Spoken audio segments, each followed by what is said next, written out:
till the count of 5. What's up, guys? Justin here, back with another episode of the podcast. Till the count of 5. We've got this really cool intro now, and my co-host to my left. What's up? It's Pablo. We're trying to recover from this weekend. Yeah, our boy lost. Yeah, we probably need to go ahead and have a moment of silence right here. Yeah, we're going to take a brief moment of silence for Conor McGregor, so bear with us. Amen. Okay, well, back to business. Obviously, biggest news of the weekend. Conor McGregor goes down to Nate Diaz in the main event Saturday night. Yeah, first of all you people who didn't like Conor, and now you're big Nate Diaz fans, yeah, you can just, die. Seriously. You guys came out of nowhere. No one talked about Nate Diaz. The moment Conor loses, everyone's a Nate Diaz fan. Pablo, probably the only dude over here that actually said Diaz had a chance, liked the guy. Called it from the beginning. I said this would be the best fight possible, but, I don't know that I necessarily thought Diaz would pull it off. I just thought he might could. But for everybody that's all Conor sucks, you got to shut up. Look, you can say that, because if you're talking no shit, and then you lose, then that's what happens. But for somebody who's the 145-pound champ to go up two weight classes to 170 and in the first round just absolutely destroy Nate Diaz's face, you can't really say a whole lot. I think that second round especially was kind of a really, really big eye-opener for a lot of people because Conor was just slow. He couldn't move. He was losing stamina quick. And I think that extra weight had a lot to do with it. I really do. I think him moving up, he showed that it was going to hurt him in the long run and what he does. And also showed, what's kind of been the big question with Conor is when he goes to the ground, what's going to happen? And, he gave up his back pretty much as soon as he had a chance to do it, just tries to get out and gives his back up and just loses quick. Yeah. Diaz really got it handed to him in that way. It was over just about as quick as it started as far as the second round. That's still a good event though. You watched it? I think one thing too, just touching again on the Conor thing is, the way he fights, he catches a lot of punches, and he always has. And I think the extra weight kind of showed he can't do that. The more he goes up, the less he's going to be able to catch. Once you fight those bigger guys, there's a lot more power. Connor's 5'9", Nate's 6'1". Yeah. And, the big weight difference, it's different if he's getting hit by, Josie Aldo or Frankie Edgar or whoever versus Nate Diaz, a legit, probably actually walks around at 185. Probably. Guy who now, after pulling this off, has thrust himself into maybe getting the title fight at 170 or whatever with Lawler for the title. That'd be interesting. I think, I think it's a good fight. If you're going to take the fight, take the Conor fight on 2 weeks' notice. Oh, yeah. And then pull it off the way he did. Yeah. Dude's got a lot of momentum, right? He deserves it. Yeah. But, that wasn't the only real, I don't know if you'd say shocker. I think people knew that it could happen. Yeah, I think, I don't know. It kind of had the whole Rousey feel a little bit where you were like, I don't know that Conor's going to lose because it was kind of like that train. Yeah. But I also didn't think that Holly Holm, after pulling off the upset of Ronda Rousey, would turn around and in her first defense lose the title to Miesha Tate. Yeah. Someone who, it's crazy. You saw a lot of people on Twitter, and people were saying between Holly and Miesha and Ronda, it was like a rock, paper, scissors match. They've all beat each other. Yeah. One of our guys, Paul Heyman from WWE and works with some UFC people and stuff on cut promos and stuff, actually said, it's funny, Ronda Rousey has always had Miesha Tate's number. Yeah. And Holly Holm is like the kryptonite to Ronda Rousey. Yeah, it's kind of crazy how that's kind of worked out for them so far. So, what's going to happen now? Because now Miesha Tate, everybody thought we were going to get the Holly Holm versus Ronda Rousey rematch. Now, we're going to get Miesha Tate versus Ronda Rousey. And I think Ronda wins that again. I really do. I think so. Misha Tate's talking a lot of shit right now. Yeah. Like, she came out and said Ronda's not the same. She's worried about trying to have a baby. And, Yeah.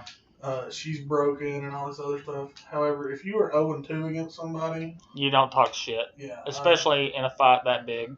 Yeah. I think it's going to wind up, whatever. Anything can happen. Misha Tate may pull it off, whatever. Because she's really good. Don't get me wrong. She is. However, I will say this.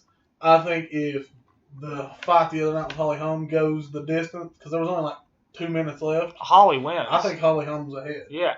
So, Misha Tate wins with like a minute and 30, 40 some Something seconds like that. in the 5th round, if you don't know. I see Ronda Rousey beating her. I do too. Which then sets up The rematch. the rematch with Rousey versus Holm, in which case, does Holm knock Rousey out again? So let's just have a triple threat. Yeah, all three. Take this to the squared circle. We're having a triple threat. But, those two were the co-main event, main event. Kind of crazy that they both ended with a predominant striker getting beat by someone with a ground game. Yeah. Both in the same fashion. With both rear naked Yeah, chokes. yeah. It was surprising. And it was really weird because up until those last two fights, like every fight went the distance, I think. Yeah. I think That we everyone, saw yeah. on the pay-per-view card itself. Which brings us to the next fight. Filthy Yeah. and Anderson. God. A horribly judged fight. Like when you get on Twitter after a fight's over and not one single person is agreeing with the decision, you know it's bad. Yeah. And it wasn't close. Like nobody that watched that fight, except for apparently the 3 judges, had Anderson beating Filthy in that. No. I mean, and it wasn't even close. No. It was like, what, 30-27? Two of them had 30-27, Yeah. which means, if you don't understand the scoring, it's 10-9 rounds usually, which means 2 judges thought Anderson won all 3 rounds. Yeah. 10-9. And he, do you even think he won a round? You think he maybe... I don't know if he won a round. At most, one.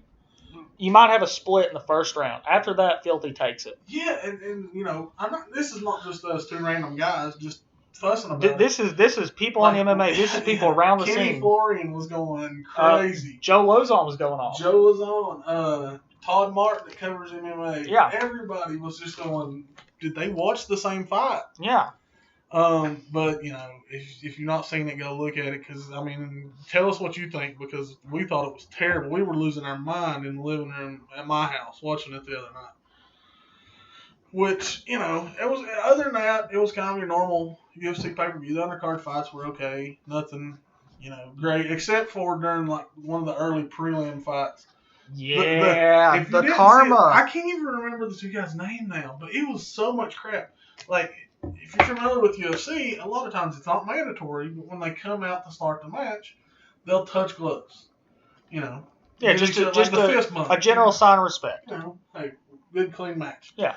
This one guy, he sticks his hand out there for the good little, fist bump, and when the other guy goes for it, he tries to throw a punch. Yeah, catches him with a cheap shot. Which, it's not mandatory, but if you're going to throw it out there, you don't pull that pussy stuff, really. That's just terrible. So, fast forward to later in the fight, he tries to go for a kick, guy catches it, and straight right hand to the mouth. Ends his career. And he's done, man. Out. Stone cold out. There's the definition. If you look up a picture of karma in the dictionary, there's going to be like a little gif of that happening. That's the gif, man, Yeah. on that right there.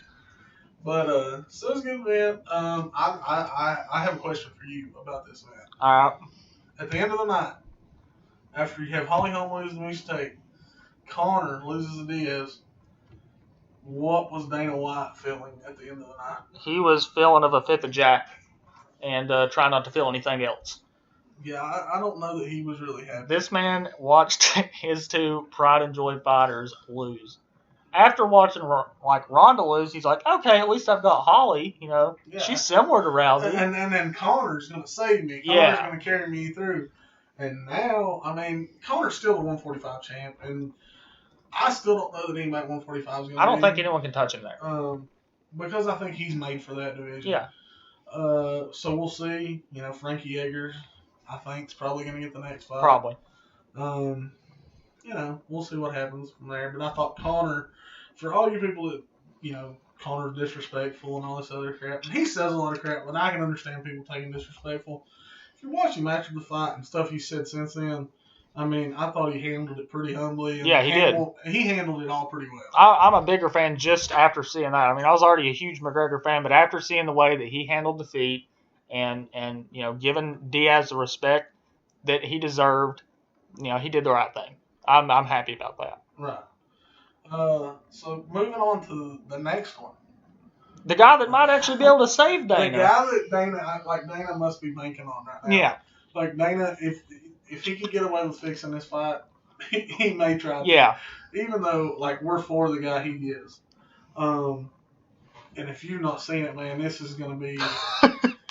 I know we said how crazy this one's going to be, and that was because these people... Conor and Diaz are crazy. They're both insane. They're both insane, but, at the end of the day, they're going to shake hands and they're fine. Yeah. This next one, they're not as crazy as far as they're not going to have the antics as much. However, this is legit hatred. These dudes legitimately do not like each other. It's getting worse, too.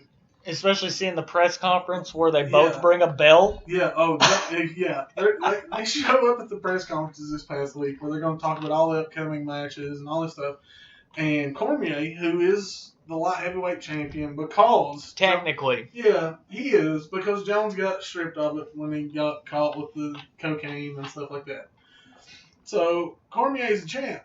Well, when they bring Bones Jones out to set up the other side of the podium, Bones Jones shows up with his title belt, and it just escalated from there to the point where, basically, Cormier made Jones come out and just say that Jones called Cormier the biggest pussy he'd ever seen in his life. Yeah, and Cormier's standing out there, and he's trying to do this he said, she said thing, and Jones is like, no, I legitimately think you're the biggest pussy in the world. Yeah, he did. And it was great, and basically they told each other how much they hate each other. And then they have an interview that's coming up this week where you get to see the whole interview where Joe Rogan's in the middle of them. And what's funny is they're just it's so civil too. Neither one of them are raising their voices. They're just sitting there. But at the same time they're going, yes, I'm going to kick your ass. Yeah. Or when he's like, to beat me, to take this belt from me, you're going to have to kill me. And he's like, you better be prepared to die. Yeah. I mean, that was legitimately what Bones Jones said. And he looks him straight in the eye, no emotion, just says, well, you better be ready then. So, I think as far as skilled fighters, this one's going to be great. Yeah. And the fact that they legitimately hate each other, what is Bones Jones going to look like after being gone for 2 years? I mean, I know we've talked about how good he looks right now. Yeah, he looks like a monster and right he now. does look like a monster. And Cormier, Cormier is a better fighter than he was when they fought the first time. However, Bones Jones absolutely dominated him. Yeah. And that one went 5 rounds. I have a hard time seeing this one go on 5 rounds because they're not, and it's either way. I'm obviously someone's gonna knock someone out. I'm hoping Bones Jones wins. I like Bones Jones. I'd make no bones about it. Yeah. Just be blunt about it. That's my guy. But even if Cormier was to win, this fight's not going 5 rounds because there's that much hatred between these two guys. They're swinging for the fences from the get-go, no doubt. And I'm really hoping he gets hit with the spinning back elbow. The spinning back elbow. I don't care as long as he knocks me out because I really just can't stand Daniel Cormier. I'm also hoping he crawls his way out to the ring. If Bones does that, I'm already hop. Oh yeah. That's making it. So kind of going on what we just talked about, the Jones Cormier at the press conference. They also had and I can't remember the 2 girls' names, but they had the 2 girls that are going to fight. Yeah, the one girl, the champ. She Joanna something. She sat with Bones. Bones Jones thing. They were there. Then there was Dominic Cruz and Uriah Faber. Yeah. Who that's a feud that'll never die either. But they're going to fight. And then there was Weidman. Yep. And Rockhold were there. And it's one of those things. UFC's always been about a little bit of respect between everybody. Well, if you see this press conference, every matchup that's coming up, every person talks shit about the other one. And what was crazy is they would talk shit about like who they were facing. And other people. And other people. It was like it was just all one big shit fest. That's all like it was. Wyman throwing Rockhold, you better get some tips from Cormier. Yeah. And then when they say something back, Wyman goes, because me and Bones Jones are getting our titles back come, this next match or whatever.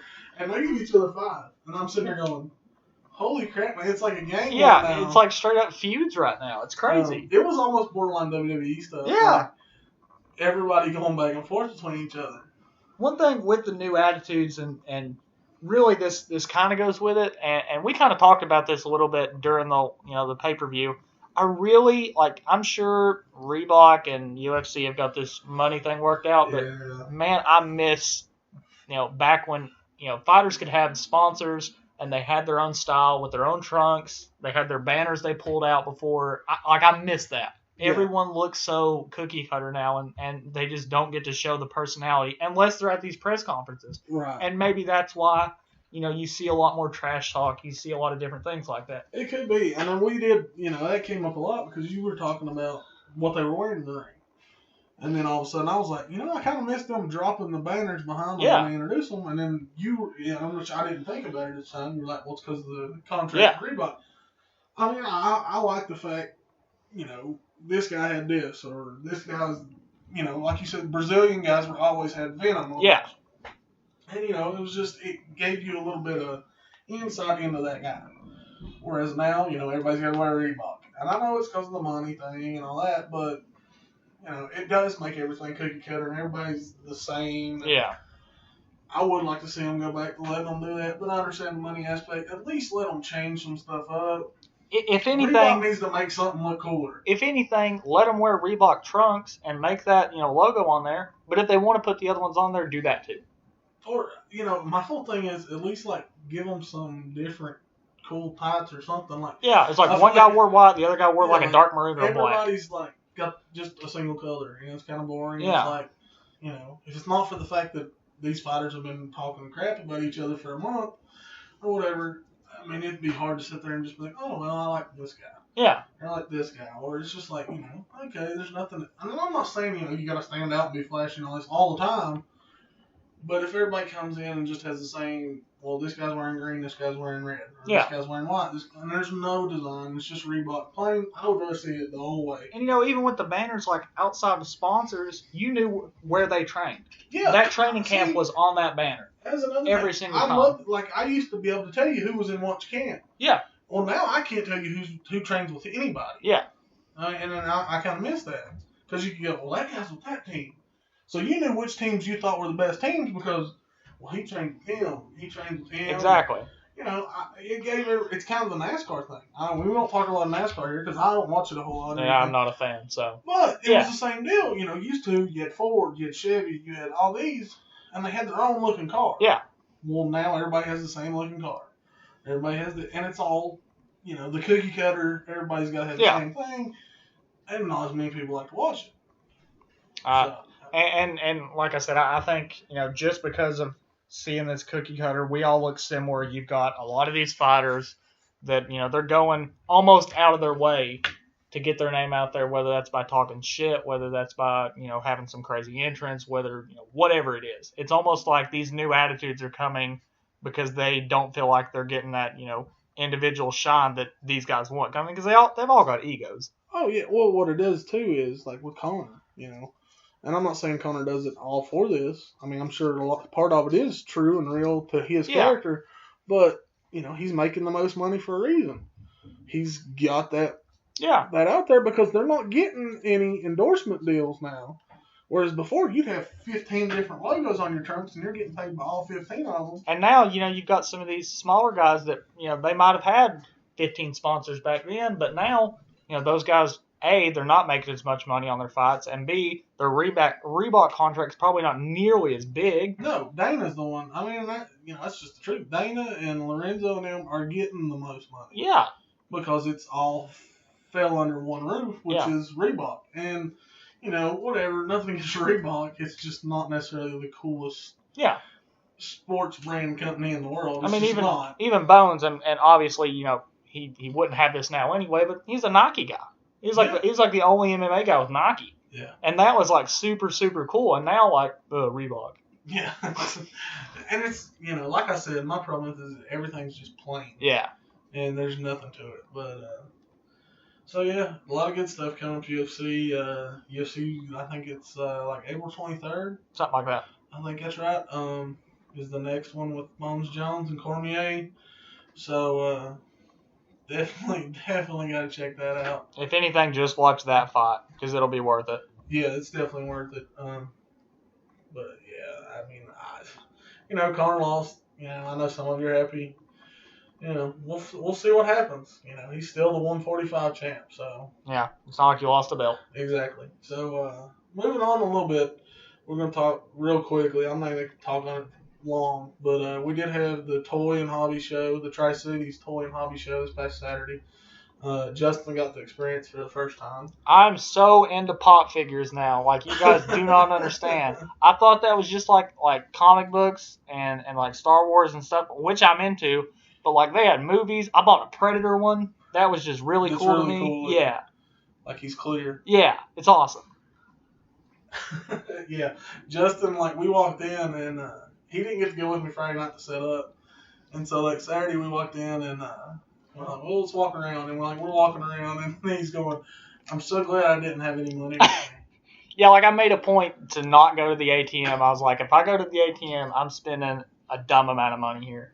And then it turns out I run off to a Walgreens. In my vehicle. Yeah, in your vehicle. He got his first minivan experience Saturday. I thought that was terrible. Hey. I felt like so weird being in that thing, man. That hurts, man. I'm sorry. Right, look, you got to be a straight badass to pull off. You got to pull this off all in a minivan. You don't understand what it goes through. But anyway, which the big part about the Tri-Cities Toy Hobby Show is the admission and stuff, and what we paid as the vendors to get our tables all goes to help the Children's Miracle Network. And we had roughly 480 some or something like that paying people that attended. So I think in total we're gonna have I think it's around 4,000. I think last night they said after they got the money for the items they auctioned off, it would be over $4,000, right. Which is incredible. Over $4,000 for 9 to 3 o'clock Saturday. Just guys who have collected stuff or people who own shops having toys, autographed items, stuff like that. We made a little bit of money. I wouldn't care. If I didn't make anything, it would still been okay. Yeah, it was still a cool experience. I mean, my kids bought stuff. Justin obviously bought some stuff. He's obsessed with the pop stuff now. My man went nuts. Yeah, I'm gonna have a bad collection of pop figures here soon. But I will say that there is some talk about them doing another one in the fall. Which would be cool. Which would be really cool. He may change who we do this fundraiser part for. It may be for somebody else. Not sure yet. But it was fun. If you came out, appreciate it. Also, if anybody's interested in any stuff, I got some stuff left some really cool stuff. We sold a lot of stuff, but I have a lot of big ticket stuff. If there's anybody that's a Star Wars fan, by the way, I got a 4-foot tall Darth Vader that talks and is motion activated. Yeah, and I can't buy it because my parents will kill me. So. Right. So hit me up. It's pretty cheap, under $70. If you send me a message and tell me you heard it on the podcast. Which is really good because you can't get it from Walmart for that. Also, if you have any horror movie fans, I do have the 2 masks left: the Exorcist mask signed by Linda Blair and the Texas Chainsaw Massacre mask signed by Gunnar Hansen, who recently passed away. So you're not gonna get any more Gunnar Hansen stuff. And it's on a custom stand, which is really, really, really cool. The stand on its own is just fantastic. Yeah. So, I got some other stuff. Just, hit me up if you're really interested in anything. If not, then I'll have it, and hopefully we have the fall thing. But, thanks for if you came out, or even if you shared it, or anything. It was a fun experience, so hopefully we'll do it again next year, or hopefully this fall. Now we're on to the one of the big hitters. I think everyone kind of saw this coming. I feel like we really need to have another moment of silence right here. Yeah. Like this, I mean, and maybe not Moment of Silence, but I'm not gonna sing Rocky Top, so Yeah. I would, but I'd be afraid I'd have to quit this job and get a recording contract and all that good shit. Yeah, I understand. Yeah, I know you're not necessarily a Tennessee fan. It's weird, man. Like, I went to a Tech game this year, really enjoyed it. I was sitting north end zone, like bumping the whole time. But like at the same time, like I like what Butch is doing. It's weird.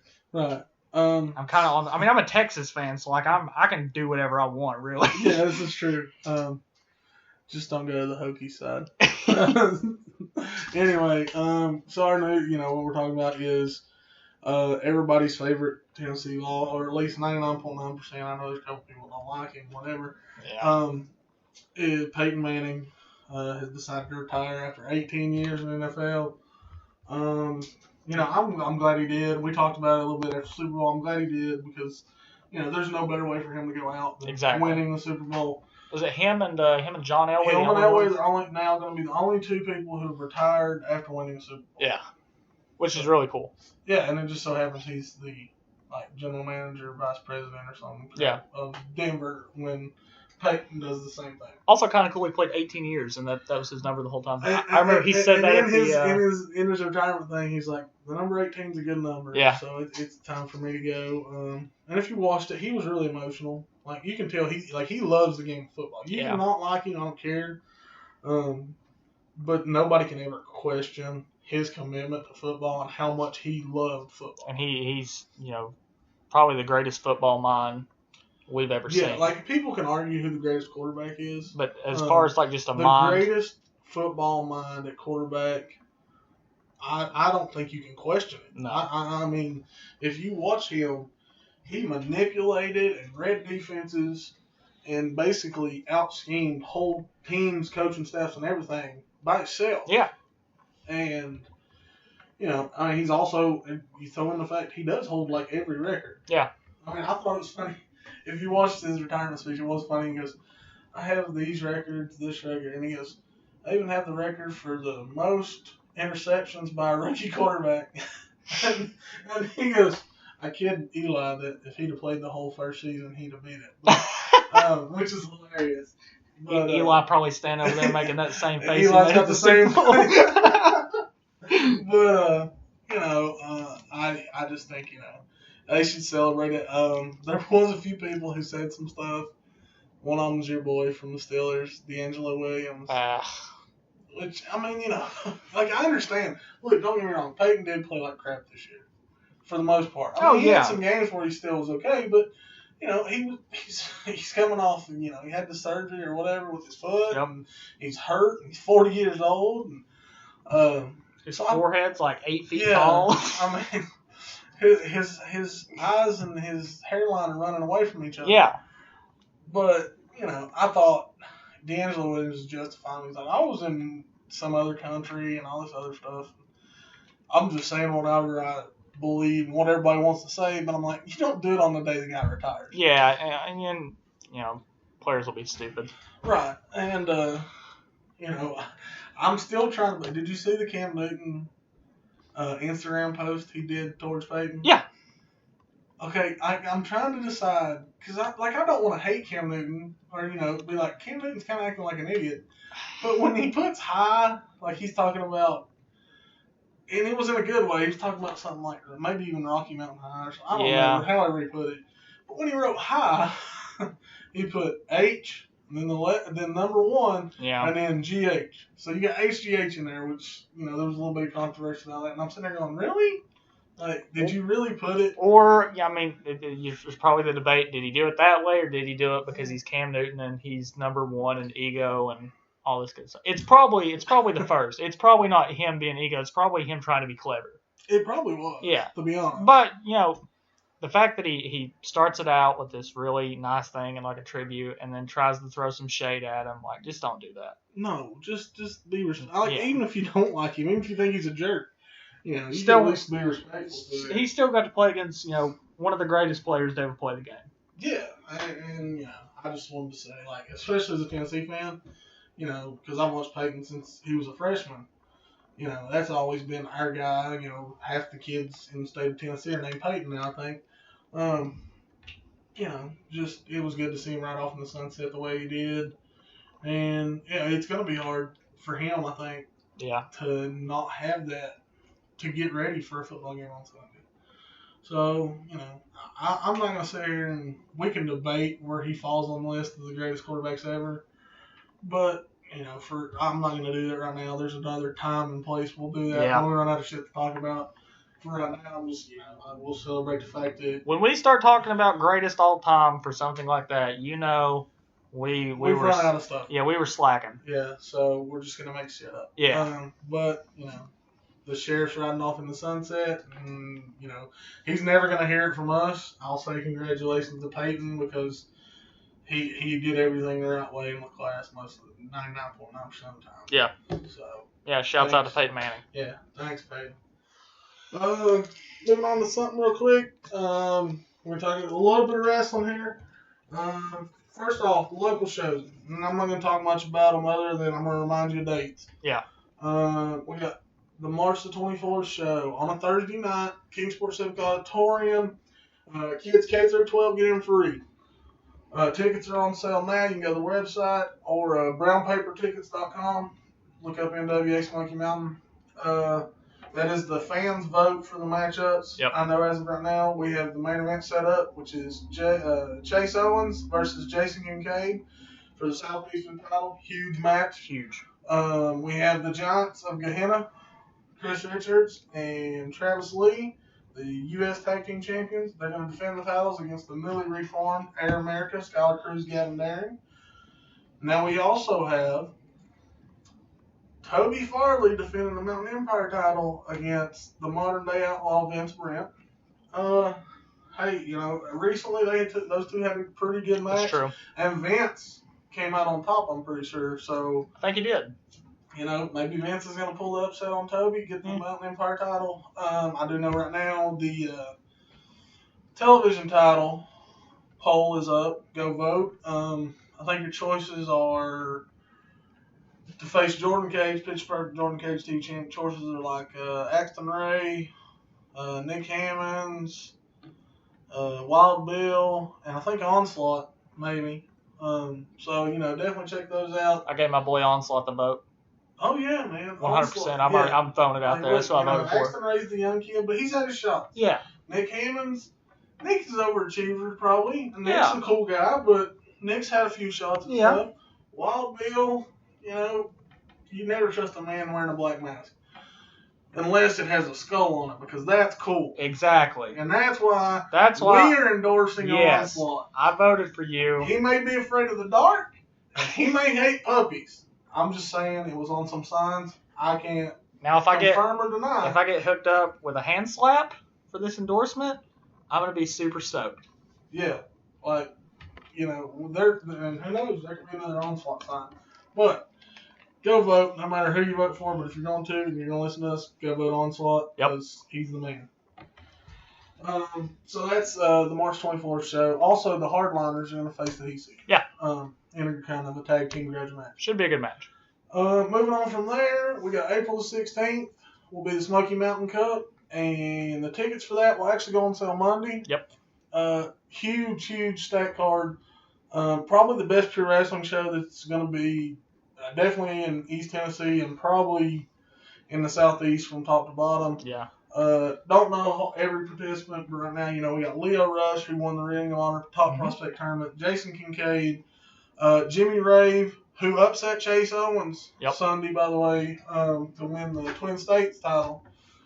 And with that being said, Chase Owens was just announced for the tournament. Anthony Henry, I'm trying to think who else he's named so far.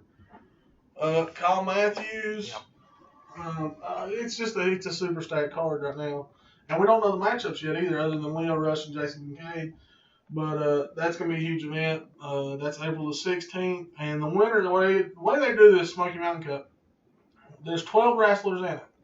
And we'll have 6 singles matches. Mm-hmm. Well, then in between, after that, they'll have, I think they're going to have a tag team gauntlet match, actually, is what I read today. That's interesting. Yeah, so you'll start off with 2 tag teams. When one of them beats the other one, another tag team will come out. So pretty cool little thing there. And then after that match, then the 6 winners from the singles matches will compete in an elimination match. And whoever the last person left is will get a future shot at the NWA World Heavyweight Championship. Interesting. So that's how the April 16th one works. Tickets on sale Monday, so definitely go check that out. Then I guess we get to there is the Big Time Wrestling show at the end of this month. Yep. Kevin Nash, Rock and Roll Express, Jim Cornette, Gangrel, Powers of Pain. You can go to Big Time Wrestling and get some tickets for that. Buff Bagwell. It's a pretty stacked show for like older guys. Yeah. I will get to say this. It is a little expensive. We're probably not going to attend that one. And really and truly that's our biggest reason. It's we understand they're bringing in some big names, even if they're older guys, but still it's high. Yeah, I'd love to see Nash and all that stuff, and I got an NWO shirt that is signed by Scott Hall that I would love to get signed by Nash, and then later signed by X-Pac. And I'd even let Buff Bagwell sign it because, NWO members, right? I will say this. I mean, if you can afford to go, and like when we say it's expensive, that's if you sit in the front row. Which is what we do. Yeah. And it does include a meet and greet, kind of like with Nash. But like for one ticket's like $75. Which I'm not saying anything bad about it. Like everybody, if you got it and can go support every bit of it. Because a lot of those guys deserve it. Let us know how it went. Yeah, I mean, and if anybody wants to take that shirt and get it signed by Kevin Nash for me, you'll get like unlimited shout outs on here. Oh yeah. So that show's coming up. Then skipping ahead real quick. May the 7th, Smoky Mountain Show. Those tickets are on sale now. And he's running out. He said, by next week, probably no front row left. That is at the Kingsport Civic Auditorium, May the 7th.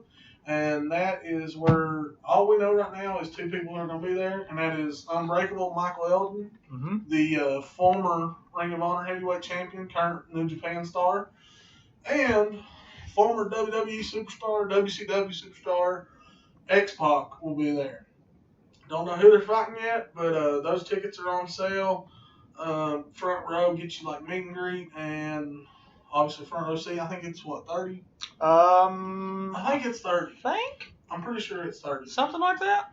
It's not bad. Look, to meet X-Pac or see X-Pac and Michael Elgin, I mean, that right there is worth the $30. Yeah. Plus, you're going to see Chase Owens, Jason Kincaid, Toby Farley, all these, the normal guys who can flat out go and going to make this event so much better anyway.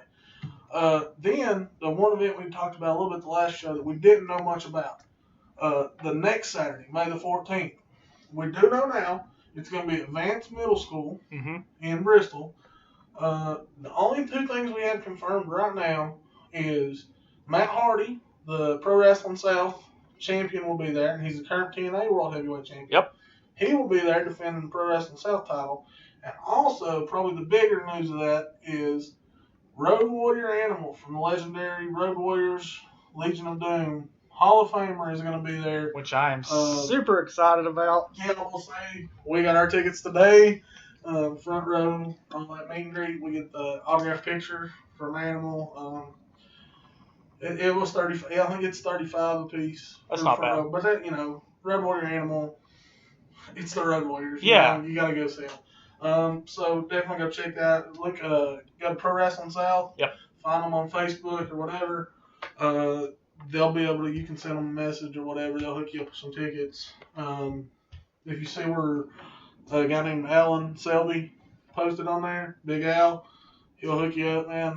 He takes care of us. So I went and saw him today, got our tickets. Definitely go check that out. So that kind of takes us through the local wrestling events.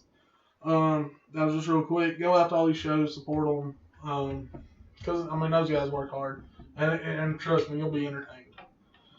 Now, we can talk a little bit, because it's actually, we kind of moved the podcast for specific reasons. We're going to record it on Tuesday, maybe now. Yeah, because the thing is, we recorded, before this podcast, we recorded everything on Fridays, just because it was super convenient. If we wanted to stay up stupid late and watch wrestling and do this thing, we could.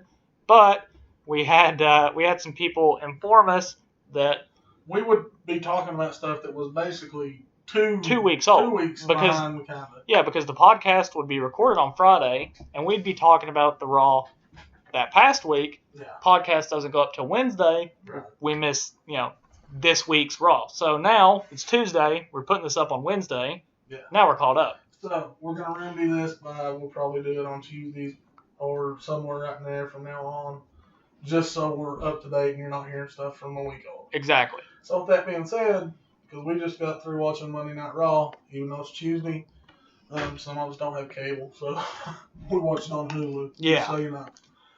And I don't care. You can give me spoilers if something huge happens every once in a while. But we're going to talk real quick. What do you think about Shane McMahon opening up there? I was really happy with it. Like, it was cool, and it was back to kind of what we said last week. It's staying edgy, man. Vince was throwing some shots.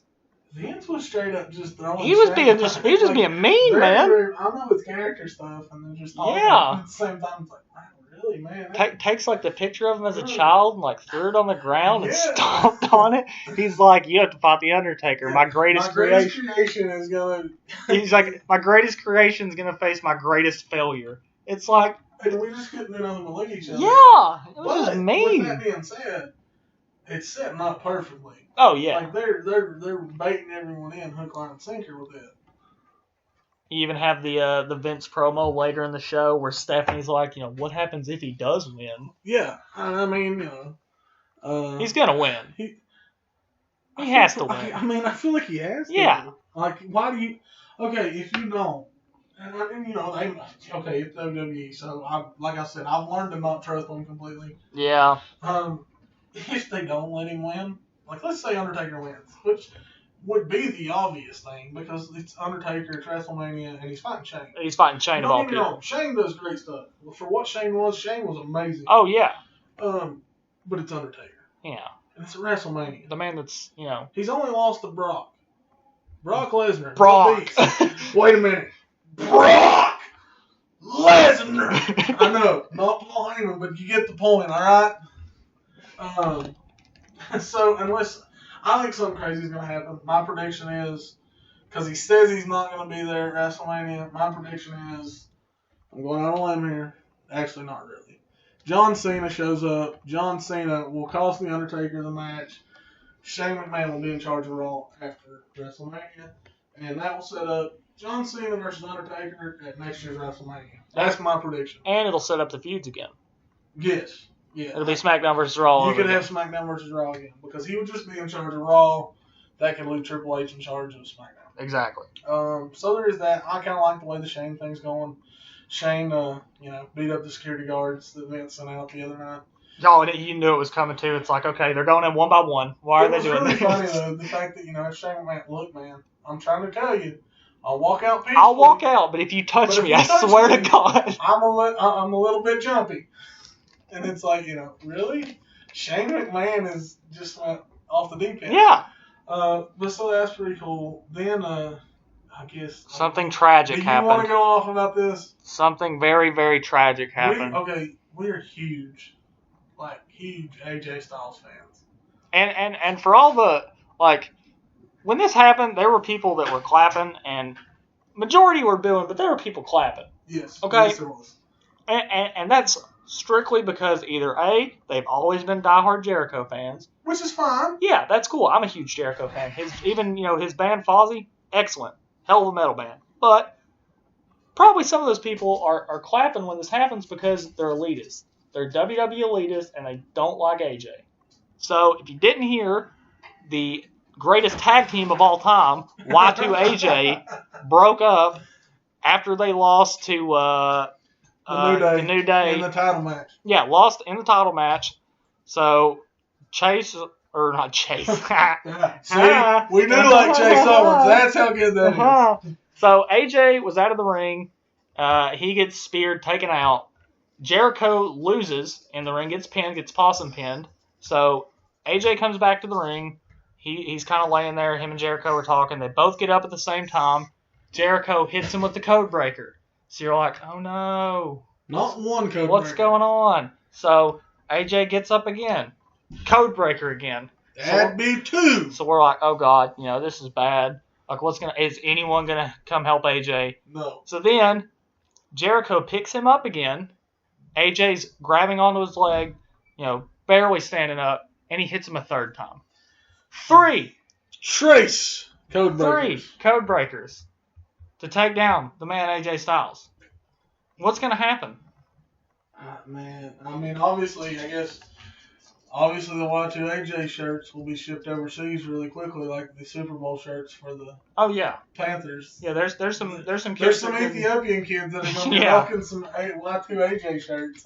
They're going to have 2 shirts now. They're going to have the Carolina Panthers Super Bowl shirts and also Y2 AJ. Obviously, we're going to get Y2J AJ Styles 4 at WrestleMania. Yeah. Which, don't get me wrong, I love watching those 2 guys go, but that would have been a cool tag team. I thought they could have done it a little longer. Yeah. At least would it last like 3 or 4 weeks? Yeah, we're like 3 weeks in. It's like, really? Yeah. Like that quick? Like don't put it out there that quick and then kill it that quick. Yeah, I didn't necessarily like that, but I was hoping AJ would face somebody else. Yeah. But I mean, I can live with that matchup because that match is always going to be good. It's going to be good, exactly. No matter what happens. Then real quick, we're going to talk about this Saturday. They're going to have, I don't know if I guess it's a WWE Network special. Is what you would call it.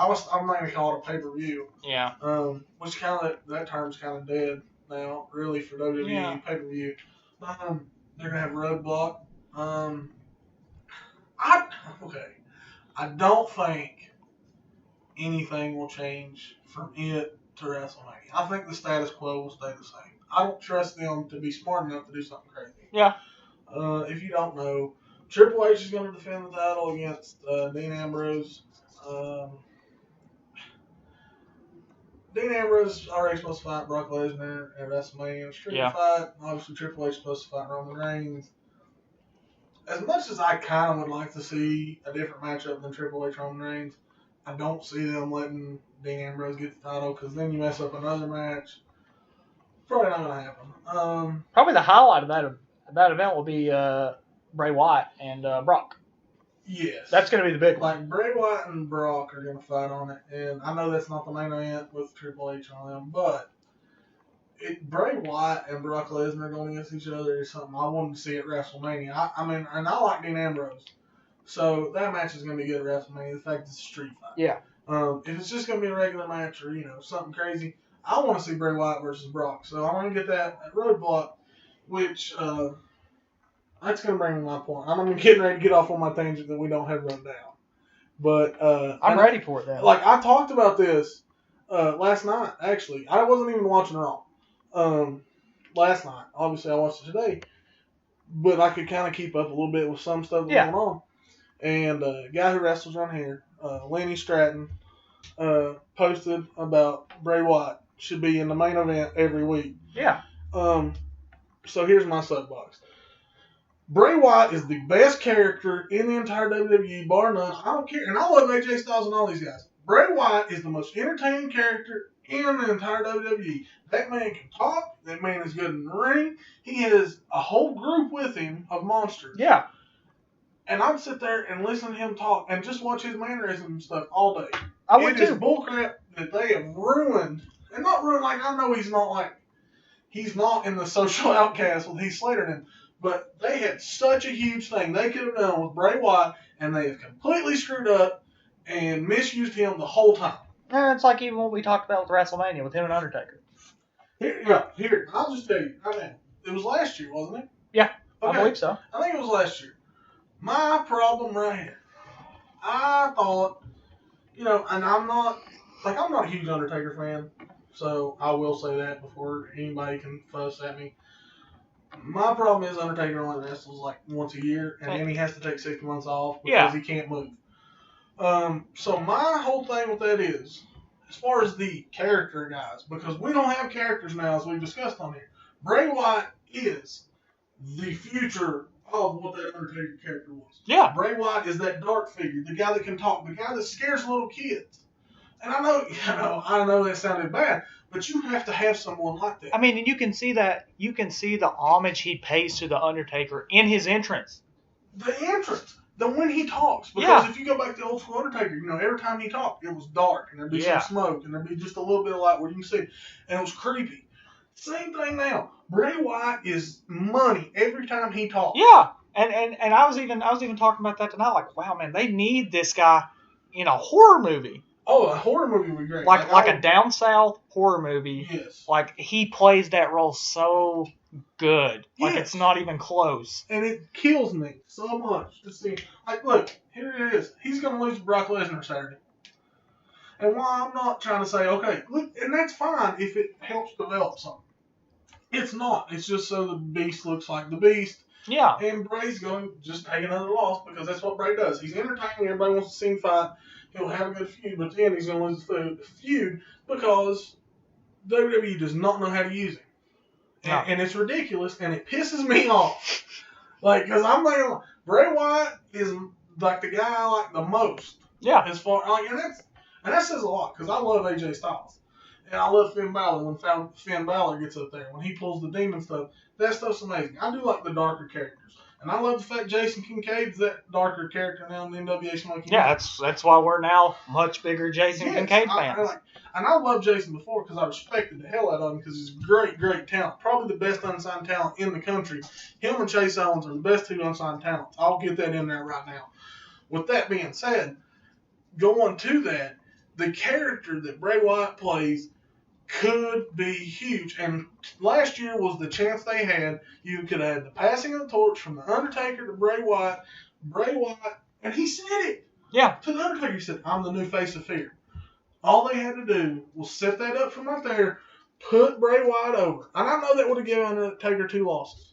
I know that. But they could have done it, and Bray Wyatt would be the phenom like the Undertaker is now. And like you said before we started, sets him up for the next 10 years. Next 10 years, next 10 WrestleManias are set up. Bray Wyatt can face anybody. Doesn't even have to have the title. No. I'm not even. I mean, I'd love to see him with the title, but he doesn't even have to have the title. And you have his feud set up for the next 10 years. Yeah. Just like with the Undertaker. Undertaker didn't have that many title reigns because he didn't have to have the title. Bray Wyatt, same thing. That character sells itself. It doesn't need that top spot, that belt, to make him important. He's important no matter what. Exactly. All right, I'm off my soapbox. Sorry. I will breathe for a second. I do want to discuss this. Because we'll get to the last part of it. Because we're going in reverse order from probably, it sounds bad, least to greatest. We're going to talk about the Hall of Fame real quick. It's been announced for WWE this year, the 2016 class. Yep. One of the first members we'll talk about, Godfather. Yep. So Attitude Era fans, the Ho Train is coming aboard. I'm surprised they wouldn't. They don't like censor it or anything. We've not seen it yet. We'll see. Look, it's like this, especially if you don't know. He's going in as the Godfather. Yeah. If you don't know, the guy that played the Godfather had a whole lot of roles before he became the Godfather. Yeah, a bunch. Like, he was Kama Mustafa. Yeah. If you remember who Kama Mustafa was, you're a fan. First off, you're a fan. Second off, you pay attention to all that stuff because he was like the ultimate fighting machine, Kama Mustafa, and he had this like giant flat top and this like red gym workout suit, and it wasn't a good character. But even before that, here you go. For somebody who doesn't know, this is your random fact of the day. The Godfather was Papa Shango. Let that sink in for a minute. The man who wanted everybody to know pimping ain't easy and you needed to come aboard the Ho Train was trying to put people in voodoo curses and melting the Ultimate Warrior's face back in 1990. Yeah. All right, that's what we're dealing with here. The guy's had a great career for what he was. Which, he was entertaining. I mean, I was a teenager during the Attitude Era. Yeah.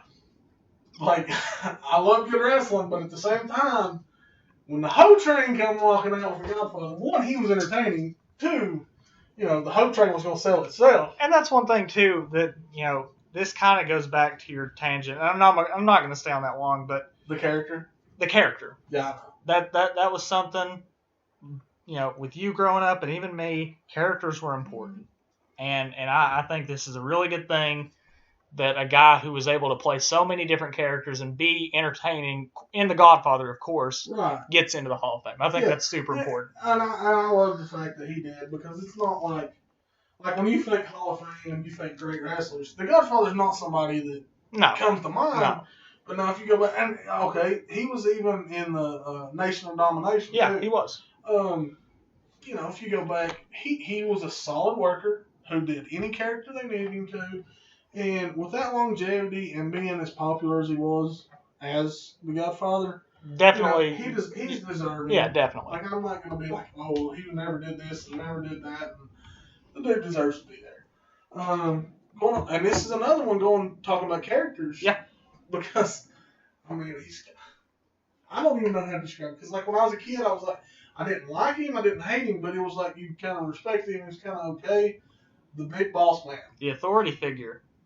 Yeah, I mean, in a sense, I guess. Kind of like the nightstick wielding handcuff. Cobb County, Georgia. Yeah. You know, as a kid, I didn't understand when he turned heel there for a while. Was a Yeah. bad guy. I was kind of like, he's a cop. Cops aren't supposed to be bad. You know, I'm 8 years old going, that cop's mean. He's hurting Hogan. So, you know, but definitely a solid worker. It even goes back to when, you know, he was Big Bubba Rogers. Yeah. Was like the security guard kind of for Jim Cornette with Midnight Express and all that. He's worked forever, you know, he did that, and then he was the boss man. And then he came back to WCW and was the Guardian Angel for a little bit, which was terrible. Damn, I almost forgot about that. The Guardian Angel thing, where he was doing like the Guardian Angel work. He had the red jacket and the red little beret thing. And then he was Ray Traylor. He was part of the Dungeon of Doom. And then he actually got in the NWO, I think. I'm pretty sure he was a part of the NWO. That's just... At this point, though, it's like everyone was in the NWO. You know what I mean? Yeah, I know.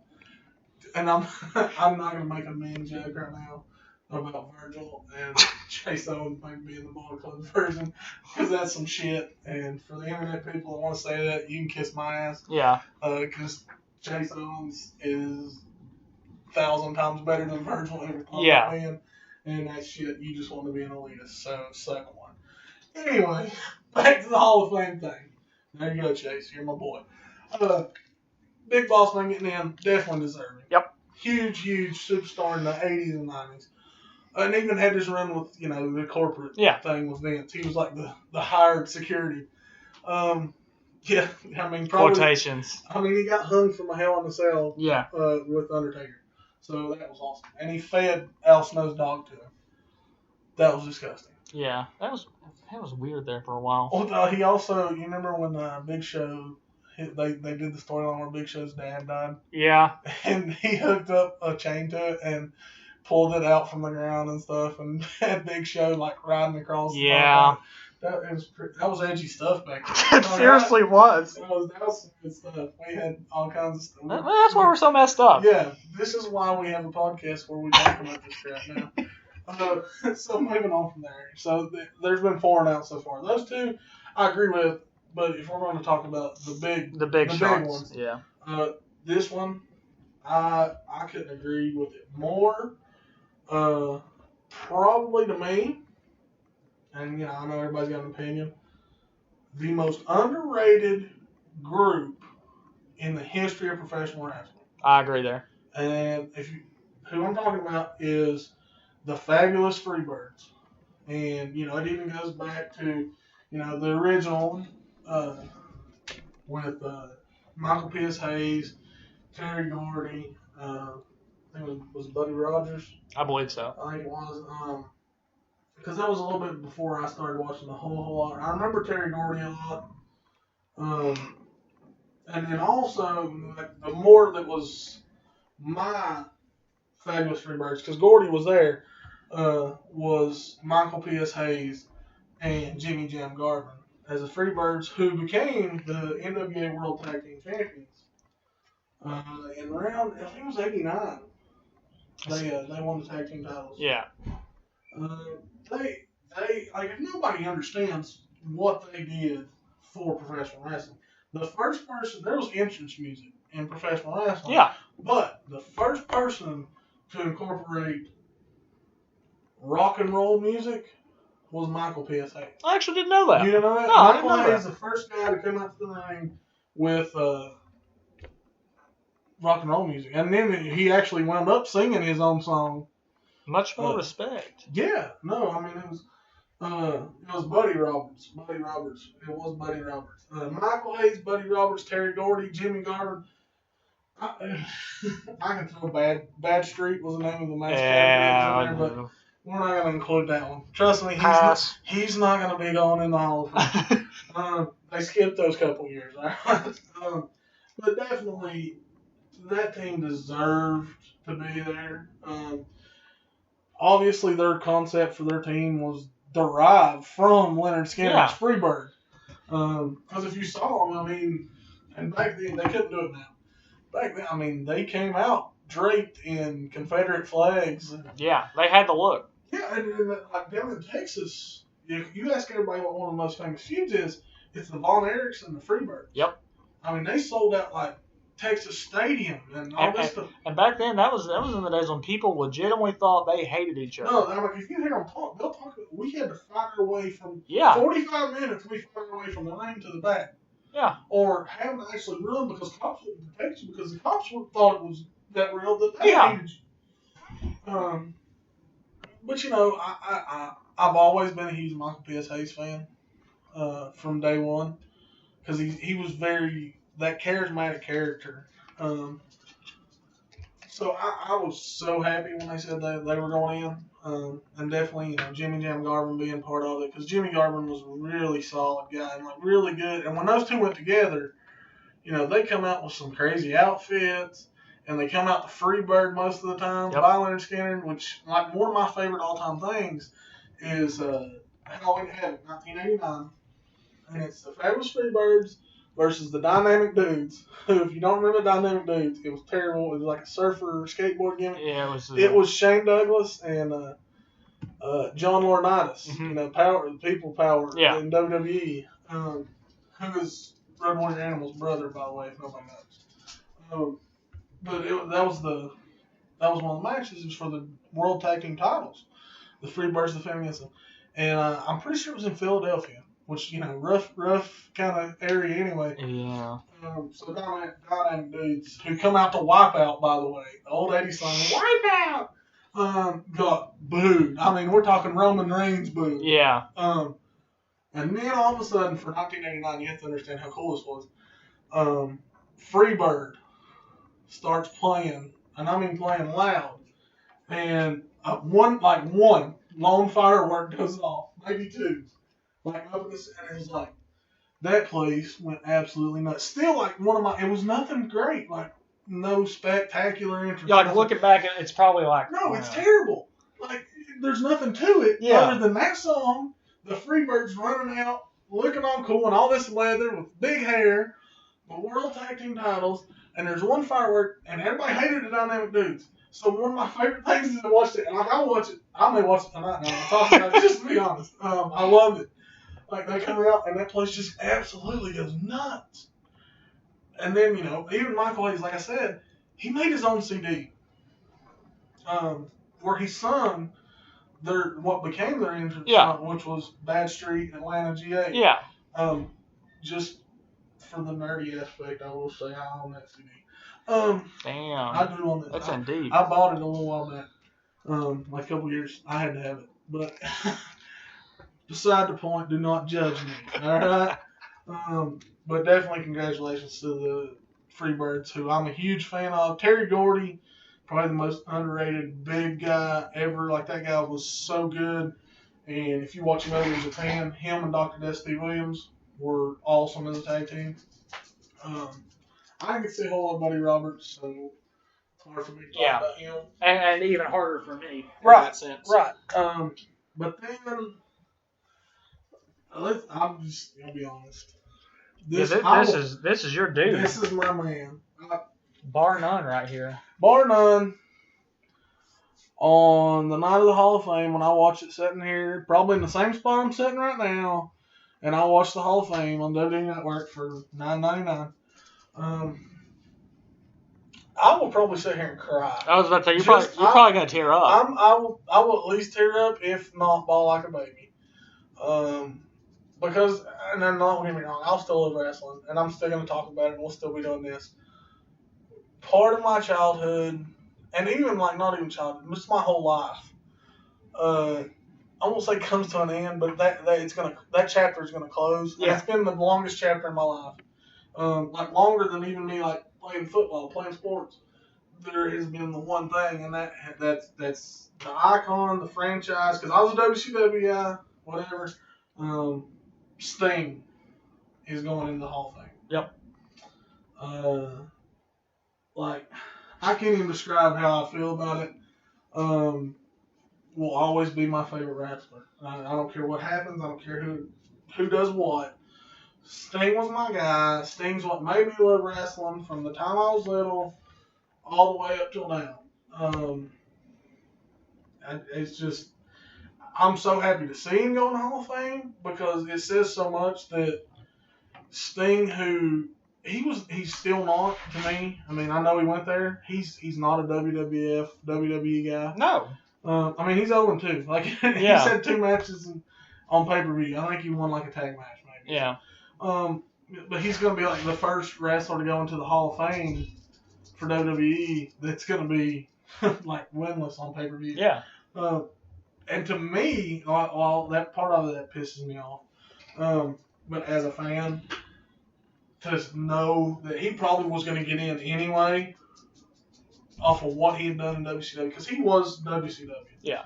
I mean, he was the guy. Like if you think of WCW, you don't think of anyone else. No, it's Sting, and then after Sting was Flair. Yeah. I mean, that's who you go to. Sting was the one guy who never crossed over. No. He came close, a couple times, I don't know. But he was the lone guy. He never left. He was loyal to WCW. And, for me, and WCW is kind of more the Southern wrestling. Sting was my guy. And, from 1988, 89, when I was 4 and 5 years old, when I was, starting watching wrestling, Sting was my guy then. Sting's my guy now. From him doing the Surfer, multicolored, all-American guy who had it and who Ric Flair, put on the map, to, he changed himself. Yeah. To the Crow. Completely changed everything. And that was actually Scott Hall is the guy that came up with that idea. Really? Scott Hall's, like, they were talking about turning Sting kind of darker or whatever, and he asked him, you going to do black and white? And Sting was like, yeah, probably. And Scott Hall's actually, when he said, have you ever seen the movie The Crow? And I'm like, Sting hadn't. And so Sting, I guess, watched it, and they showed it. And Scott Hall actually came up with the Crow idea for Sting. That's actually really cool. Yeah. And so, like, he totally reinvented himself after, 10 years of being the blonde surfer guy who everybody loved. And nobody knew what was going to happen. He went black and white and was the Crow figure. And for 18 months didn't talk. And really and truly, as many people that saw him as, being that, face of the company, face of WCW, that's the Sting everyone remembers. They remember the Crow. Yeah. I think so. Yeah, I mean, for me, as a long-time fan, I'll remember both. Yeah. But for the iconic part of it, the stuff that, he's going in the Hall of Fame, everybody's going to remember the Crow part. And I'm okay with that, too. Like, it's just, Sting has always been the one guy who, good guy, bad guy, whatever he was, which, like, they tried to turn him bad a couple times. Yeah. It doesn't work. He was the one guy I always looked at who, like, I don't care. You could have a shitty pay-per-view. I don't care. It could have been 100 Gilbert matches. Yeah. And if Sting's on the pay-per-view, I'm paying. It makes it that much better. It's not even close. That's my idol, my role, the guy I wanted to be. Like, when we pretended to be wrestlers when I was little, it was an argument because I was going to win. I didn't care. I wouldn't participate. I'm like, look, I'm Sting. I'm going to be Sting. Like, that's my guy. I mean, we're in my living room right here. There's this Sting pop figure. There's this old Sting figure up on my mantle. Anything that they come out with, Sting, DVDs, all that stuff, I'd probably have it. Yeah. So for me, it's a bittersweet moment because it's kind of like, he's done. But at the same time, to the fact that my whole life, I've been on this whole journey with Sting. When it comes to the night he goes in the Hall of Fame, yeah, I'll probably cry like a baby. So definitely, no one deserves it more. That man deserves to be in the Hall of Fame, any Hall of Fame. And a little side note, I will say this. I guess he's going to be the first person to be in the TNA Hall of Fame. I was thinking that the whole time you were saying that. WWE Yeah. Hall of Fame now. So yeah, I'm super stoked just for that. Just really happy for Sting. I will say this. This is kind of getting away from the Hall of Fame before I start crying over here. Shut up. They're talking today. They're gonna. I don't know where yet. They're actually gonna make like a physical building. WWE Hall of Fame. Really? Building. I saw it today. That'd be awesome. Yeah, that'd be really cool. Like, and I'm a huge football fan, but for me, like, I'd have to go see I'd that. have to go to the WWE Hall of Fame. I mean, to me, that is the Hall of Fame. Yeah. So yeah, the Hall of Fame is gonna be awesome. I don't care if you don't think it is. Damn it, Sting's going in, so it's awesome. Yeah. So now we're gonna kind of switch up. Whoa, we're gonna switch to so much epic proportions. Yeah, this is a huge switch. So was it that the last podcast? Last podcast, it was that Saturday. Yeah, the Saturday after when we did it on that Friday. We all went to the movies together, which I hadn't been in the movies in forever. And you live around here, you had a new experience. Yeah, this is a new experience. Go to the Pinnacle up in Bristol, the new place that's awesome. But they got the theater up there. Just know this: if you go there, you will never be able to go to another theater unless it's IMAX or it's something close, because A, you have reclining seats. B, screen is huge. C, we saw it in the big theater, which meant that we had the special surround sound. Surround sound that's better than Abington, who had it forever. Yeah, like, also on a side note, because they do have the recliners, I will throw in, you might not want to be sleepy when you go. Oh, because, no, you'll like, pass out. These are comfortable recliners, too. Like, the little button goes back, your feet go up, and you lay back some. I had been, my boy here, he all the time. And it actually was kind of funny. We wound up having a bunch of people kind of that were there. Yeah, we had 8 of us or something like that? Yeah, his mom and dad and Justin went. He's Michael.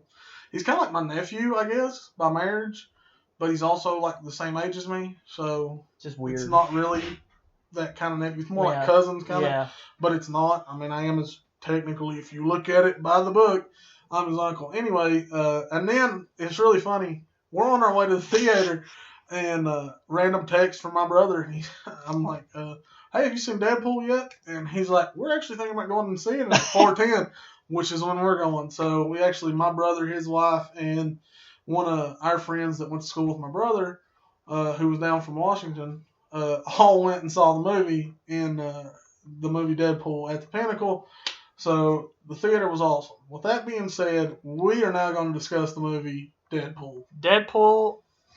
Okay, first of all, even if you're not a comic book fan, go watch this movie. This is one of the best rated R movies, best movies I've seen in a while. But for what it is. Now, if you're looking for some epic, cinematography filled, dream of a movie, this is not your movie. This is a movie for people who have really crude humor, who love violence, who love just really witty jokes. Like, it's just such a solid movie. And if you are a comic book fan, you'll know this by now. This movie opened up so many possibilities for more rated R comic movies. This opened up the possibility for Carnage. The new Wolverine, they're thinking about making a rated R now. They're thinking about bringing Venom back and having an actual Venom movie. This opened up so many things because of what this movie's done. Okay. I'm gonna talk about all that stuff too. This is kind of a soapbox, but not a soapbox. This is a public service announcement. Because obviously I'm older than Justin. I have a 13-year-old son, okay, who has not seen this movie yet, and is dying to see this movie. Loves Deadpool, Actually, at that toy and hobby show, that was all he bought was Deadpool figures and stuff. He really lucked up. I'm kind of mad he got that chimichanga truck. That thing's He got sick. the Pop Chimichanga Yeah, Deadpool truck. yeah. Pretty cool. Check that stuff out. Anyway, if you are one of these people who has went on social media or went on TV or just randomly have sat in your house and bitched because you went to see Deadpool and took your kids, first off, you're an idiot. Yeah. You should have known by seeing that preview. Look, it's not. I'll be honest. It's not kid friendly. No, it's not. It is not. Do not okay. Unless you're really lenient and your kids know a lot, you don't need to take your kid. No. Straight up, you don't. With that said, and my son's not seen it. I still don't know when he's gonna get to see it. Yeah. I did. I went ahead and pre-ordered it on iTunes. For $15. Yeah, it's really and truly, it's raunchy, man. Real raunchy. And it's not a matter of don't take your kids because of the violence aspect. It's a matter of don't take your kids because the whole movie is filled with sexual innuendos. Every single joke. Sexual innuendos, cuss words. Yeah. Obviously cuss words don't bother us. But this is not a kid-friendly movie, and it was never made to be that way. Everyone knew that from the beginning, and I guess that's one of the things that makes me mad because there's all these people. They're bitching about something that they didn't have to go see. Right, and he kind of pretty much warned you. Every interview with Ryan Reynolds, he says, "Do not bring your kids to this movie."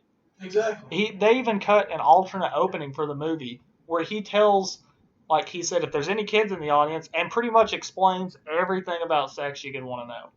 Now, granted, that didn't get in the movie. Right. But this was not supposed to be a kids movie. Everyone knew that.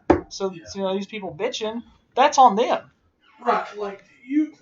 If you're gonna go to the movies, you need to check that stuff out anyway. But we're telling you now, and tell everybody, I don't care. If you're an adult or if you're into that stuff, definitely the movie's awesome. Yeah, go see it. They could not have picked anybody better to play Deadpool. And I've been saying this for years. And Ryan Reynolds has wanted to do this for years, but he is Deadpool. He will never play another character like he plays Deadpool. That's his personality in real life. And one of the things, which you see it in the preview, but it was hysterical, was whenever they're, spoiler a little bit, where they're turning him into Deadpool or whatever you want to call it. Yeah. And he's like, just don't make the super suit green. Yeah. Or animated. And which, if you don't know, he played Green Lantern, and it's terrible. It's the worst superhero movie in the modern time. Awful. We're not talking about bad those 80s superhero movies. We're talking in modern time when they had the ability to make good ones. They messed this one up. It was bad. Yeah, it was terrible. But if you want to go see a movie that for an hour and a half, I think it's an hour 40, 50 minutes. 50 minutes. Yeah. That as an adult who enjoys people being smartasses. Yeah. And doesn't mind some language or even the sexual innuendos, which are hilarious. Oh yeah, they're solid. Also, let me throw this out there. There is some nudity. Yeah, some. You're gonna see some boobs. Right? Yeah. So if you're not comfortable with your kids seeing boobs, or ass. Ryan Reynolds' ass is in the movie a lot. Yeah. I didn't really care about Ryan Reynolds. Well, I'm just telling you, they're both in the movie. I know. He must work out though. Yeah, definitely. I'm just saying. But definitely, that movie was awesome. The whole experience of seeing it. Even from the beginning, the intro of the movie, it'll say produced by and all that stuff. Oh my God! You know then because it says produced by some random douchebag. Yeah. And I'm not saying that right here. That's legitimately what it reads. Or, just anything. It's written by this kiss ass. Yeah, or starring this hot chick. Oh yeah. Yeah. That was hilarious. And then it's starring also another hot chick. Yeah, and then it's Ryan Reynolds. He's hot. Yeah. Just these random little things that get said there.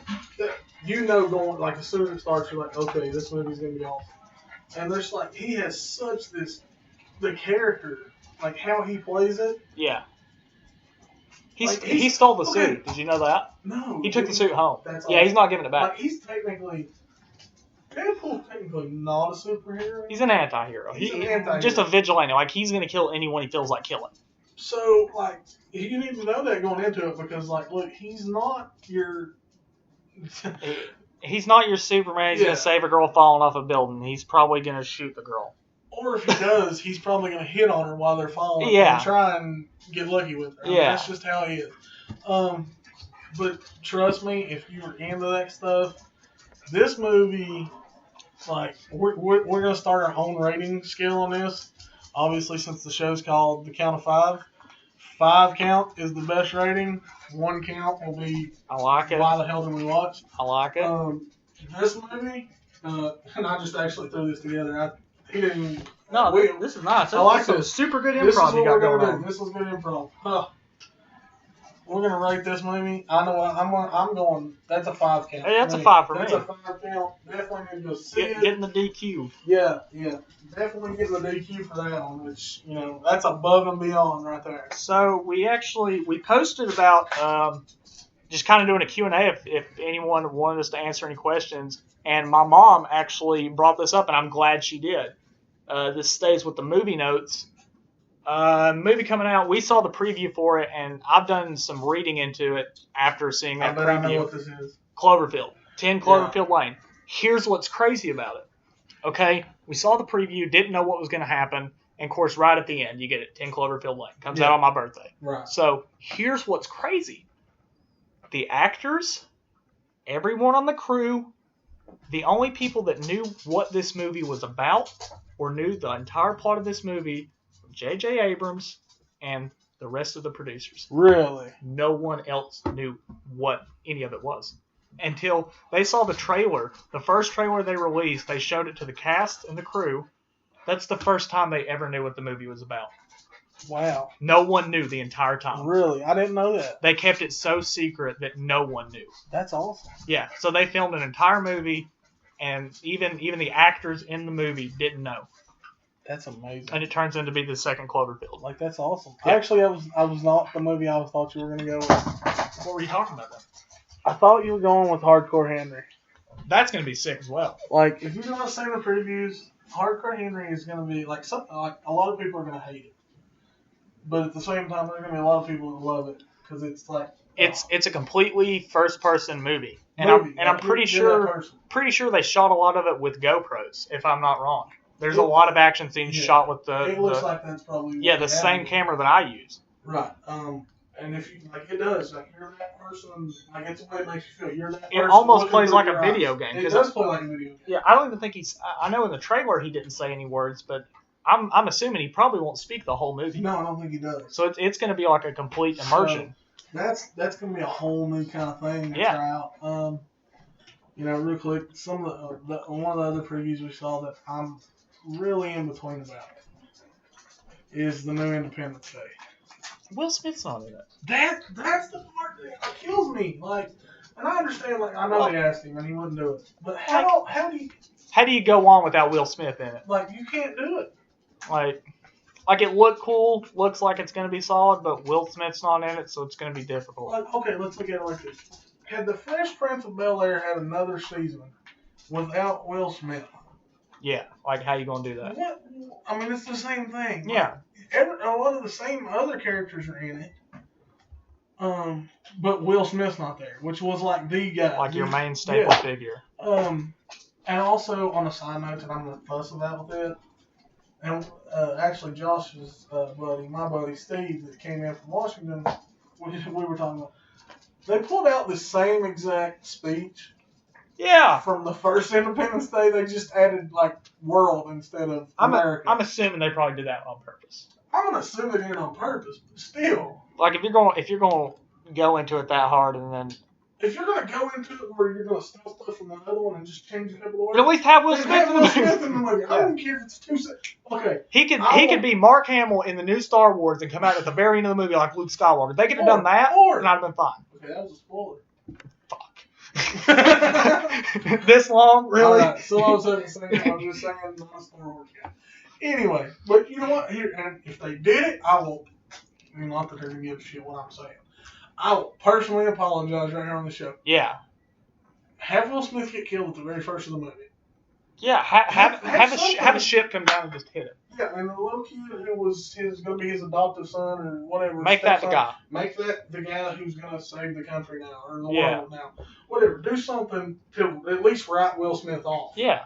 Like you can't have him lose. Like he beat the aliens in the first one. So like, why would he not be the guy you go to now? I mean, that's like having a giant damn marshmallow man come to life and not call the Ghostbusters. I mean, you know, it's the same difference. So anyway, yeah, Deadpool's awesome. Definitely need to go see it. I'll take your kids. Yeah, don't. If you do, know going into it, look, it's not good for kids. And like this is a PSA, not just for Deadpool, but for movies in general. Don't knock a movie and don't give a movie bad ratings or don't give a movie bad reviews because you didn't do your homework and took your kid to something. Don't bitch about an R-rating movie. Like, they ought to tell us something to warn us before we go into this movie. It's like, that's why it's rated R. It's rated R. Like, there's a system in And I this. know the whole, well, we thought it was just because it was violent. Look, go look at, you know, the Avengers. There's violence in it. Guess what? Avengers like PG. Yeah. PG-13. Yeah. There's a reason it was R. And even now, like, you can get away with, you know, dropping, I think, 1 or 2 F-bombs in a PG-13 movie. So you know So if it's rated R, it's bad. It's going to be bad. So, you know, that was our movie review. We'll do these randomly when we've seen a new movie, I guess. Or, I don't know, maybe we'll review something else, like a music album or a wrestling pay-per-view. Here within the next couple months, you best believe Oh, you're doing a music thing. the Metal Minute will come back with full-on album reviews, like in-depth. Definitely. I'll tell you what color their hair was when they recorded. So yeah, like I thought the movie thing was pretty cool to do. Real quick, we're gonna talk about something kinda because if everything works out, we're actually pretty soon we're gonna have our first guest on the show. He's actually a guy that I went to school with. Me and my wife both did. My wife actually graduated with him. He's a comedian now. Yeah. His name's Hunter Roberts. You definitely, this is another PSA. If you are offended, and I'm talking about if you get offended over like anything, don't go check Hunter out. If you like that stuff, which we do, like I don't get offended over a whole lot. Go check Hunter out. Yeah. And like his CD's awesome. It's like dude's hilarious. the name of the CD's like Old Man Baby Face or Yeah. something like that. I think it's on iTunes maybe. If not, then you can look Hunter up on Facebook, Hunter Roberts. It kind of the reason we're gonna have Hunter on. One, Hunter used to be a pro wrestler. Yep. He did the pro wrestling thing. He actually recently was a commentator for WWE Smoky Mountain for a little bit. If anybody can remember, we enjoyed it, but If you remember, you're a fan. yeah, and if you don't, then you're the rest of the people. Yeah. But we're really big fans of Hunters. And like I said, he does the comedy thing. And Justin's heard his CD. Because I was like one of the first people that bought a CD. Because, you know, like I'm gonna support him. Like I said, we played football together actually in high school. He was a center, or actually I was a center, he was a quarterback. So you guys touched each other, huh? Yeah, like we joked the other day. I was like, I remember you having really soft hands. But you know, Hunter's just a really funny guy. So the reason this got started is before the last podcast, actually. Yeah. Hunter is trying to do his own web series, and it's kind of based off his comedy and just kind of how Hunter's personality is. Kind of, if you're a fan of a lot of comedians, whatnot, kind of like Louis with Louis C.K. Kind of follows in that same or Jim Jeffries show. Like he's following that, and it's it's solid. Like it's really, really good. Yeah, you can go. He was doing a fundraiser. He's still doing it actually. There's 22 days left on Indiegogo.com, which is INDIEGOGO.com, Indiegogo. Because he is actually making his own web series called Forever Alone. Which, if you listen to his comedy, you're gonna understand why. Yeah. Because he does, like, he's very, very funny, and, like, his jokes are really, really crude, too, But they're awesome. He's hysterical. but he's doing his fundraiser for his web series called Forever Alone. He was trying to raise $1,000. And I don't know how long it's been up. It's been up for a little bit, but not that long. And you could, donate how much ever, from anything from $1 up to $500. And you got certain perks or whatever. And I'm not bragging or nothing. I donated to the show. Yeah. It's not important how much I donated or whatever. So Hunter sent me a message, thank me, whatever. And he actually gave me a thank you out on Facebook. Me and Hunter got to talking. So actually, Hunter said, anytime we want to have him on. So hopefully before WrestleMania, because Hunter, he's a big wrestling fan too. He can talk wrestling anytime. But not just wrestling. Like when we have Hunter on, we're going to talk about. Yeah, it's probably gonna be just a lot of off the wall stuff. Yeah, there won't be any certain thing we'll follow. It's yeah, just gonna be. Usually we have like a very very crude out, very outlined script of what we want to talk about. We'll say like UFC, subject, yeah. Conor Diaz, and then we'll have names and whatnot. But this show, it's probably gonna be a blank sheet of paper and say just do it. Yeah, we're just gonna get on there and have Hunter on and forewarn you that. Yeah. You probably, if you get offended, don't want to listen to that show. Like I said, I'm not even talked to him officially as far as I know. He just said he would come on. So we're going to try and hook that up. But I did want to tell you, he has reached his goal. He's actually above his goal for the $1,000. He's actually up to $1,375 of his $1,000. There's 22 days left. Obviously, you can still give. And if you do, obviously, he's just going to make it better and better. And there's actually, if you go to Indiegogo or look Hunter Roberts up on Facebook, you can see a preview of the show.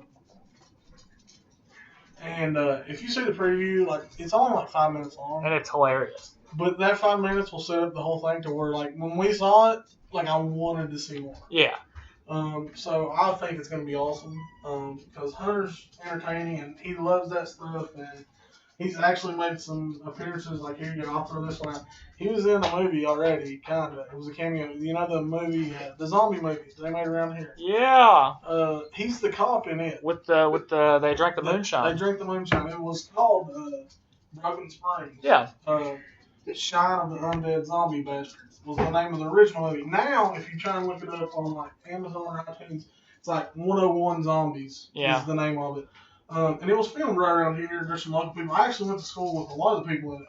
Broken Springs should have been the name of our senior football team, huh? Yeah, that's a good point. But Hunter actually plays a cop in it who gets his arm ripped off, eaten off. And he's actually the one distributing the moonshine. So it's his fault. Yeah. Yeah. But go check out that movie. It's a pretty cool thing, especially around here. And the guy that plays the lead in that actually is one of Hunter's best friends, and went to school with me. Me and him were actually born a day apart. Pete was one of my best friends in school. So definitely check out that movie because it was made around here. Plus, maybe you'll get to see Hunter. Look up Hunter online on YouTube. That way you can see his comedy. Yep. And hopefully we'll hook it up and have him on here in a few weeks. Yeah, I think that's going to do it for us here, guys. We'll be back here next week. Yeah, we'll killing it as always. Oh yeah, definitely. Check out and see if you want to ask us anything. We tried to get some people to ask questions tonight, and none of you did, so that sucked on your all's part. Yeah. We're working our ass off, and you all are slacking. This is shit. Yeah, this has to be a two-way relationship. Yeah, come on. You're better than that, people. But other than that, we'll be back next week. Shout out, I will say this, Chris Harmon. Dude, sent us a message about the podcast. Holler at us at the Wrestling Show, man. Tell us what you thought about this one. Austin West, we'll send you a link tomorrow, man. So here you go. Peace.